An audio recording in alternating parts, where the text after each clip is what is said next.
ọnụ ekene m ụnụ asị onye chiri nke o chiri ya zere onye shigọọla ya nsọ anị ọmụmụbizi n'elu nke owu iji nabata ụnụ na ihe omume omenala Igbo nke izu a ụmụ nwa afọ Igbo Kizito Osimnobi Ibe tata o nwere n'otu ihe anyị ga-elebanye anya na omenala Igbo. Ọ bụ ihe ụfọdụ ụmụ Igbo na-amaghị maka ya ma ọ bụ ha hụ ya ọ dịzie ka ọ bụ ihe na-eji egwu egwuregwu.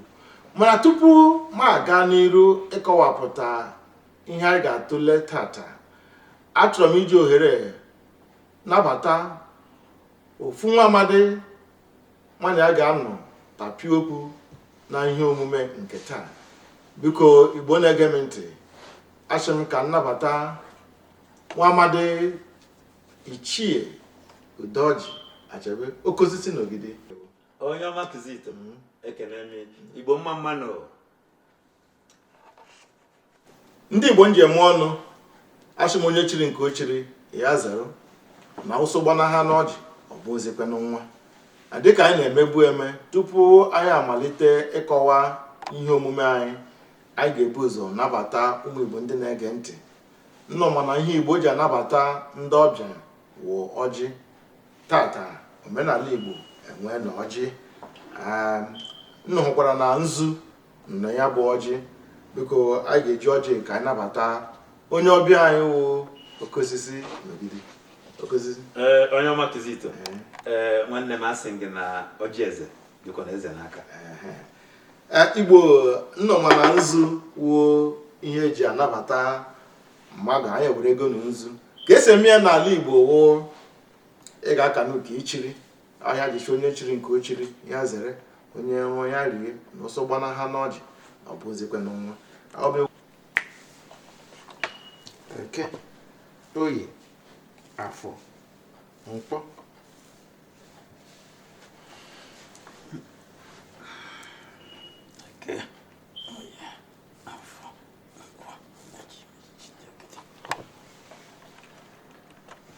Igbo anyị akago nzu owo ime ka ọnụ na mkpụrụ obi dị ọcha.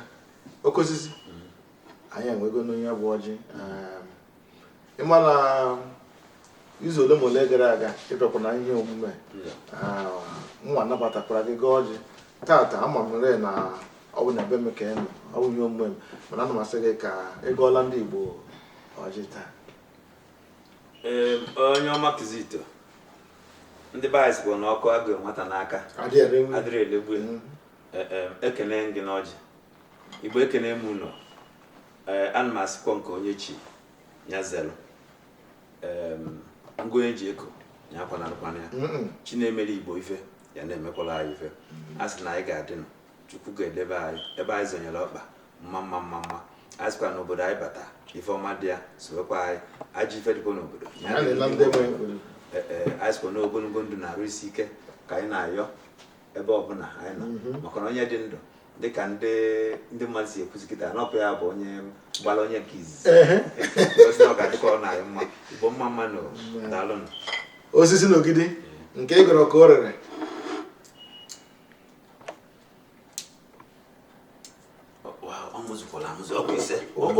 Ọmụmụ nna ahụ na ndị Igbo ndị na-ege ntị ọ ga-ebutekwe nna aka ọhụ na anaghị ga-eketacha ihe ọma. Ya bụ ọjị kara aka wụ ọjị Igbo.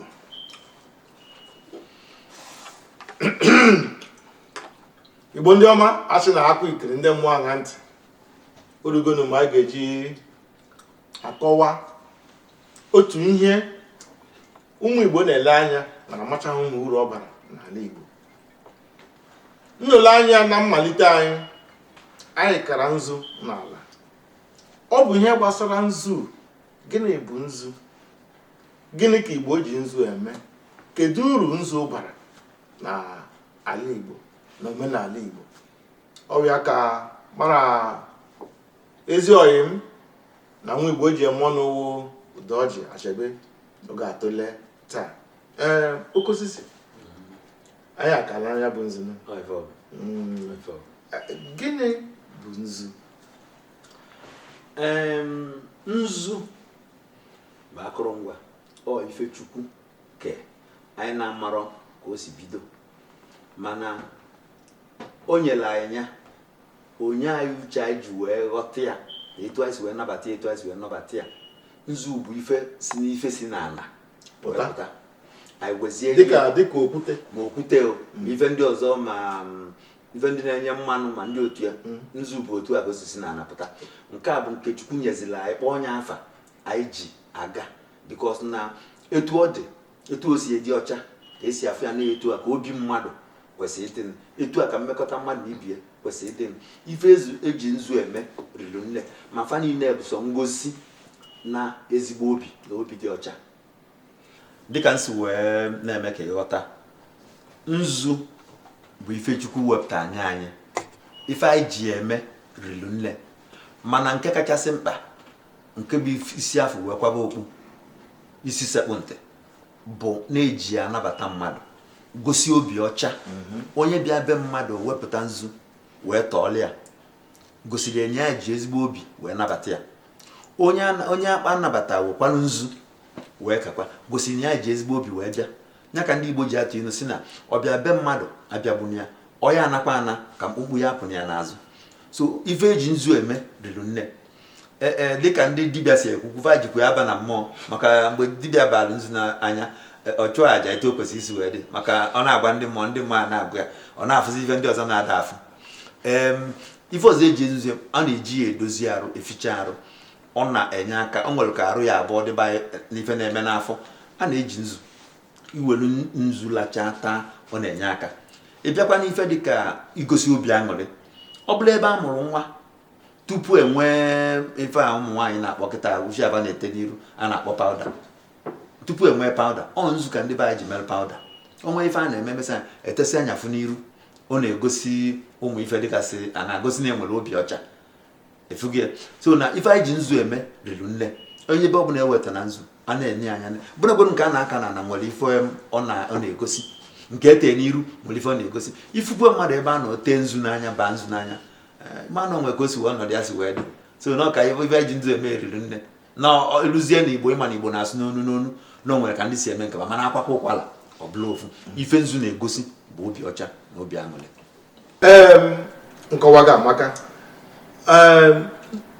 anyị matara na nzu a na-esi na na-ebupụta ya o nwere n'ụdị mmụọ bara nnọọ ndị Igbo n'uche eji maka gị bịa na nzu enwere ụdị nzu abụọ o nwere ka na-akpọ nzu nnu kedu ihe kpatara na eji nwee nzu nnu o nwere ndị tinyere nnu n'ime ihe ịma na ife mere n'ife dị n'ime ụwa dị omimi agwalụ m gị mbọsị anyị na-akpa nkata sị na ọkwọ n'ebe onye madebere ka ọ na-akọdebe n'ife melu nzu bụ o nwere onye ya akọwanwu etu nzu si wepụta ife Chukwu kee n'elu ụwa o nwere nke ya anyị ga-akọwanwu nọ nke anyị fụrụ anyị emebe were etu anyị si wee fụ ya ife onye kpọrọ nkịtị ya maka na sinanna fere na nwa adị ana ọ bụrụ ofe ife so n'ife gbasara nzu bụ dịka nsi wee kwu ọ ife Chukwu kenye anyị itinye aka n'ime ana iwepụta ya etu a ka ihe esiwe na-ajụ onwe kedu ife kelu nke a na-akpọ mango kelee onye kelu nke a na-akpọ oroma kelee onye kelu nke a na-akpọ ụdala Chukwu kee ife niile etu a ka o si wee kee nzu wepụtazie nzu wee nye anyị ife anyị ji nzu eme dịka nnu na ghọta o nwere ndị na-amata ahụ na enwere ụdị nzu abụọ dị o nwere ka a na-akpọ nzu nnu ọ na-epe mpe nwee ihe dịka isi ịtọ maọbụ isi nnọ ị na-arụ ya ọ na-atọ nnu n'ime ya dịka okosi si wee kwuo onye gbagwojuru mmadụ anya mana Chukwu okike abịa ma n'otu o si na-eme ihe niile dịka ọ bụrụ na ịmahụ na mbụ o nwere nzu dị iche iche nke nzu nnu ụmụ nwaanyị na lakikwe na ịma ụmụ nwaanyị laki na ihe ụtọ biko anyị akọwala ihe ewu nzu ọrịa si n'ala na-ebupụta ọrịa ka okwute mana nweta ahụtọ na okwute oke osisi biko kedu ihe Igbo iji ya bụ nzu eme ama m nrị na anyị akala ya bụ nzu n'ala dịka ihe anyị kara n'ala kedu ihe o gosipụtara n'ala Igbo nke mbụ ewu na ọkụkọ maala bụ na na-eji na-anabata mmadụ onye mmadụ bịa o wee weta nzu wee ka wee nye nzu ọka obi ọcha maka ndị be anyị si na ọbịa be mmadụ ya naka mgbu apụrụ ya n'azụ nye ọbụna mbata be iwere nzu nabata nsị na ibi obi ọcha wee nabata m ọgwụkwalụ nzu a kakwa o gosikwa na nji obi ọcha wee bịa be n'ọnya abịa nke a bụ nke ofu nke ịbụa o nwere ife a na-akpọ ije na mmụọ nya ndị dibịa na-agafata enya n'anya dịka esi wee kọwara anyị maka na nkwụsị agwa gị nọ nke onye maara ka ọ maara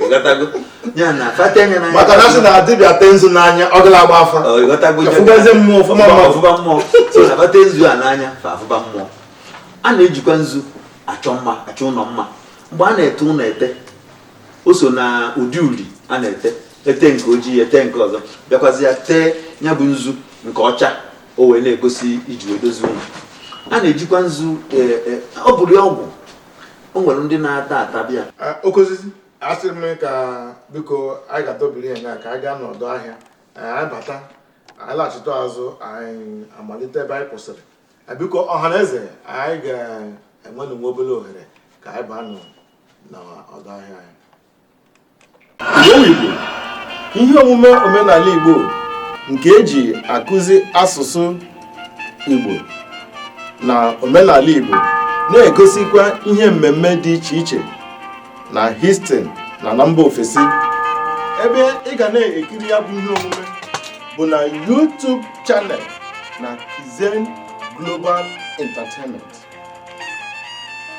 Ndị Igbo nnọ mana asị na agbakọ ihe ọnwa mmanụ oti ofufe ọ bụrụ na o nwere ihe ị chọrọ ka a na-egosi ma ọ bụ ka a na-ekwu na ihe omume omenala Igbo biko ụlọego anyị n'ekwentị na akara 832-896-3316 nnọmanụ Igbo dị ofu obi eme ihe nnọmana asị na anyụka mmamịrị ọnụ oti ofufu ọ bụrụ na o nwere ihe ị chọrọ ka a na-egosi maọbụ ka a na-ekwu na ihe omume omenala Igbo biko egbula oge ịkpọ anyị n'ekwentị n'akara 832-896-3316 nnọmana Igbo ji ofu obi eme ihe ọ bụ nwa afọ Igbo Kizito Osimiri Ibe bụ onye nhazi ihe omume a.